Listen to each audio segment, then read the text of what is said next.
السلام عليكم ورحمة الله تعالى وبركاته. بسم الله والحمد لله والصلاة والسلام على أشرف خلق الله سيدنا محمد وعلى آله وصحبه أجمعين. أهلا وسهلا ومرحبا بكم أعزائي المشاهدين والمشاهدات في حلقة جديدة من برنامجنا من هنا نبدأ. الحلقات السابقة تحدثنا في موضوع الشباب، وطبعا موضوع الشباب موضوع كبير جدا وفيه جوانب كثيرة جدا، فتحدثنا في الحلقتين السابقتين عن ما هي سمات الشباب وما هي مشاكلهم، واليوم إن شاء الله حناخد الجزء الثالث في موضوع واقع الشباب. طبعا واقع الشباب يختلف من بلد لبلد ومن أسرة لأسرة. الشاب في حد ذاته اللي عايش في منطقة مثلا الشرق الأوسط غير الشاب اللي عايش في الدول الغربية. كذلك واقع الشباب يختلف على حسب قوانين البلاد، على حسب المجتمع اللي يعيش فيه، على حسب تكوين الأسرة نفسها، إذا كان الأسرة من حيث المستوى التعليمي ومن حيث مستوى المعيشة. كل هذه الأشياء اللي ما نستطيع أن نقول واقع الشاب في هذه البلاد نفس واقع الشاب، لكن هنالك في قواسم مشتركة، هنالك قضايا عامة قد تكون تلامس كل الشباب. يعني الشاب في الشرق الأوسط، الشاب العربي، الشاب المسلم، نفسه هو الشاب مثلا في أفريقيا، في غيرها من البلاد. نأتي الآن ممكن أتحدث في جزء الشاب اللي يعيش واقع الشاب. دائما نقول الشاب والشابة، يعني ليس فقط للذكور لكن كذلك الإناث. يعني شاب ناخذ جزء الشاب اللي يعيش في الدول بشكل عام، بشكل الدول الغربية، ابتداء من أستراليا وحتى أمريكا وكندا. يعني هذه المناطق بالإضافة في الوسط الدول الأوروبية كلها، هؤلاء الشباب ما هو واقعهم؟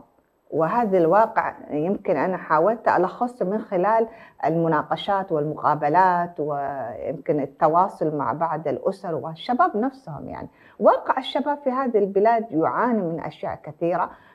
واقع اللي هو فيه مخدرات، واقع العصابات، فيها جرائم القتل، واقع اللي هو الانغماس وإدمان الأجهزة. طبعا هذا واقع يعني يمكن يشمل كل الشباب، لكن بالتحديد يعني واقع العالم الغربي بشكل عام فيه انفتاح، فيه المشاكل الأخلاقية، فيه يعني هنالك ضغوط على الجانب الهوية، إذا كانت هويته الدينية، هويته الثقافية الوطنية.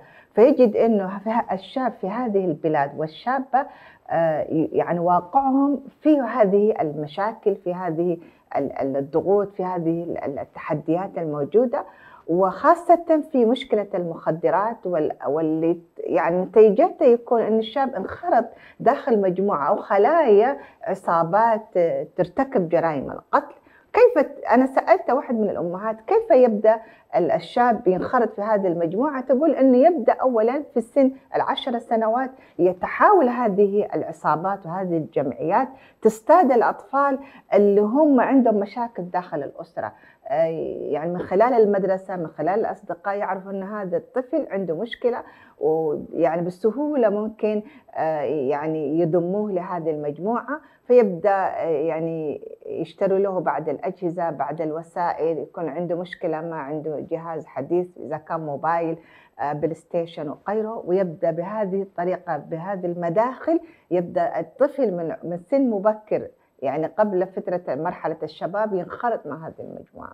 هذه المجموعة تتطور العمل فيها أن يصبح هو ضمن مجموعة يعني ينفذ سياستها، ينفذ أنشطتها، ويعني ومن خلال هذه الوسائل يكون بينه تواصل، والأسرة ما تكون تدري ما يعني إيش الحاصل بالنسبة للطفل.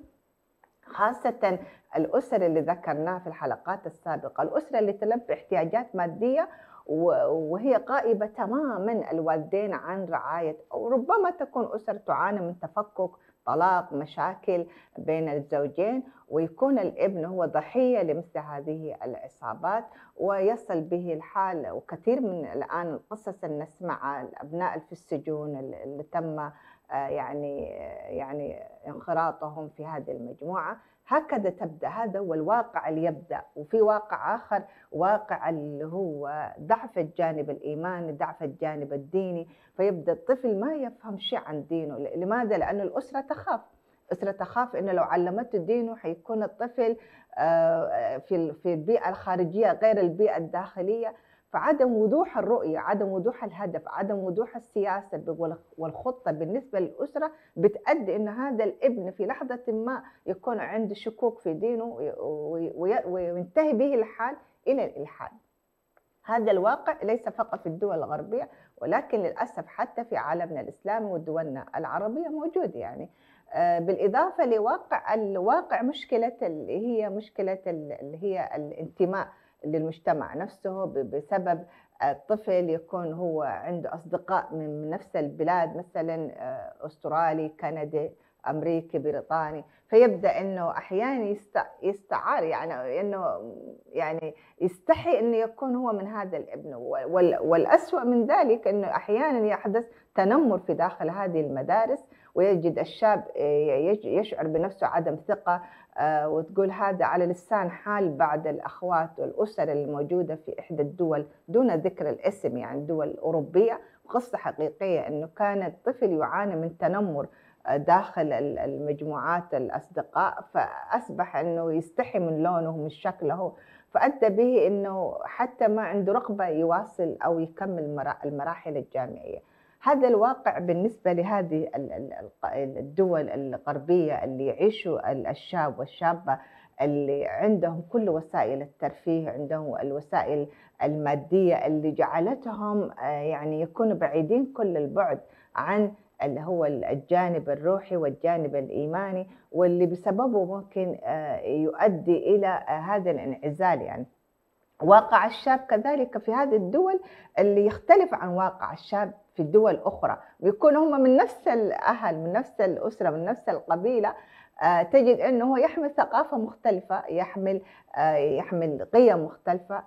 فلما نقارنه بهذا الشاب بشاب يعيش وسط مجتمع نفس المجتمع، نفس العادات، نفس القيم، في حالة زيارة أو التقاء، يعني هم من أهل واحد لكن ما يكون بيناتهم قواسم مشتركة، فتجد هنالك فجوة بين الشباب نفسهم. والفجوة الأكثر خطورة بين الشباب والأهالي اللي هم قادات المجتمع نفسهم، الأعمام، الأجداد. تجد في الدول خاصة الغربية، وكان يقول الشباب نحن الأبهات ما نجلس معاهم، حتى ما نعرف عن وطننا، عن مجتمعنا. فأصبحت هذه الجاب جنريشن، الفجوة بين الأجيال، أحدثت كثير من اللي هي النتائج اللي حصلت في المجتمع، أنه حصل انعزال ما بين الأجيال، وبالتالي أصبح يعني غياب دور كامل للشاب. الشاب اللي يعيش في الدول اللي هي عربية أو الشرق الأوسط، الدول الإسلامية الأفريقية وكلها، هؤلاء الشاب واقعهم ماذا؟ واقع يعاني من عدم استقرار، عدم استقرار في المستندات، عدم استقرار في انه يكمل تعليمه بسبب انه لاجئ، الدولة يعني ما تعطيه الامكانيات يكمل تعليمه، يكون ماديا ما يستطيع أن. كثير من القصص الآن نسمع عن الشباب خاصة في حرب الأخيرة، يعني كان السودان بالنسبة للمجتمع إريتري مكان الذي كثير من الطلاب والأبناء اللي تم يعني استيعابهم وتخرجوا من الجامعات واستفادوا كثير جدا. لكن بعد الحرب، بعد عدم الاستقرار اللي حصل في السودان، كيف تأثر أبنائنا بعدم إمكانية يعني أنه يواصل تعليمه للظروف اللي هي مادية، ظروف اجتماعية، ظروف اقتصادية وغيرها. هذا واقع الشاب اللي يحمل كثير من الإحباطات، كثير من الضغوط، لأنه يرى صديقه اللي دخل دول أوروبية في وسائل التواصل الاجتماعي يرسل صوره انه هو وصل المانيا، وصل فرنسا، ويشعر انه يعني خلاص انه الحياه فقط في اوروبا، الحياه فقط في العالم الغربي. وبالتالي هذا الشعور بيعطل كثير من الامكانات، بيعطل الشعور بانه انا عندي قدره. الانسان الناجح ينجح اذا كان في افريقيا، في الدول العربيه، في اوروبا، غيرها. فهذا حقيقة هذا الواقع يعني يمكن يعني فرض أو يعني يمكن يعني نقول إنه أصبح إنه الحياة النجاح فقط في العالم الغربي. وبهذه العقلية حقيقةً إحنا أصبحنا نعطّل إمكانات الشباب، وبما إنه الشاب في هذا العمر هو يعتبر ثروة بشرية، ثروة يستفيد منها المجتمع والأمة بأكملها. فهذا الواقع أنا حقيقةً لا يمكن أن أنا يعني أختزله في حلقة واحدة، لكن حاولت أن ألتمس بشكل يعني شكل النقاط ما هو واقعنا نحن، واقع أبنائنا وبناتنا اللي يعيشوا هذا الواقع اللي فيه كثير من التحديات، فيه كثير من الصعوبات، فيه كثير من الضغوط اللي يعيشوها.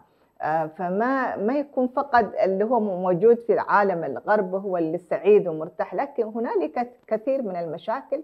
ويقول واحد من الشباب إنه في لقاء يعني حتى في المناطق في underground يقول في الطرقات تجد كثير من الشباب اللي هم متعاطين مخدرات.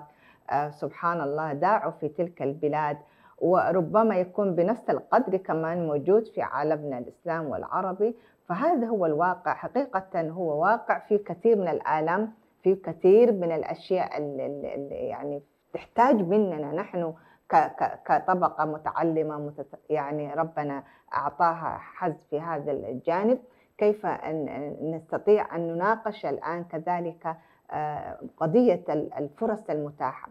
فواقعنا واقع أبنائنا، واقع شبابنا بهذه الوضعية، لكن إن شاء الله سوف نتحدث في الحلقة القادمة ما هي الفرص المتاحة. أكيد يعني الحياة ما هي كلها سلبيات، لكن بالمقابل هنالك إيجابيات كثيرة جدا نتحدث عنها إن شاء الله في الحلقة القادمة. إلى أن نلقاكم نستودعكم الله، والسلام عليكم ورحمة الله تعالى وبركاته.